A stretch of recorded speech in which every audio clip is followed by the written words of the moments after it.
अस्सलाम वालेकुम viewers. Makeup के साथ वर्जिश नहीं करनी चाहिए।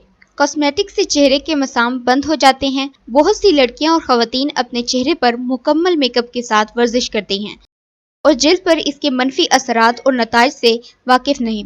तिब्बी माहिरीन मना करते हैं कि वर्जिश के दौरान चेहरे पर कॉस्मेटिक्स का इस्तेमाल नहीं करना चाहिए। इसकी बुनियादी वजह यह है कि कॉस्मेटिक्स से चेहरे के मसाम बंद हो जाते हैं, पसीना आने से रुक जाता है और ये चीज़ जिल्द के लिए निहायत नुकसानदेह है। डॉक्टर के मुताबिक इंसानी जिस्म को वर्जिश के दौरान पसीना आने की जरूरत होती है ताकि जिस्म मुसलसल तौर पर ठंडा रहे।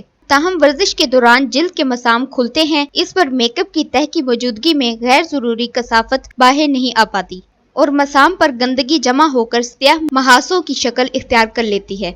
लंदन में डॉक्टर्स क्लिनिक की मेडिकल डायरेक्टर डॉक्टर प्रीति डैनियल का कहना है कि पसीने को तबखीर की जरूरत होती है ताकि जिस्म ठंडा रहे और कसाफतों से छुटकारा हासिल हो सके। ताहम मसामात बंद होने के इस अमल का रुक जाना दानों, कील और महासों के जरासीम को जन्म देना है। डॉक्टर डैनियल ने ख़वातीन को हदायत की है कि वो वर्जिश से कबल अपना मेकअप उतार दिया करें और वर्जिश के इख्तिताम के बाद एक बार फिर चेहरे को धो लिया करें। उम्मीद है कि वीडियो पसंद आई होगी। वीडियो को लाइक और शेयर कर दीजिएगा और मेरे चैनल को सब्सक्राइब करके बेल आइकॉन पर क्लिक कर दीजिएगा और अपना ख्याल रखिएगा। अल्लाह हाफिज।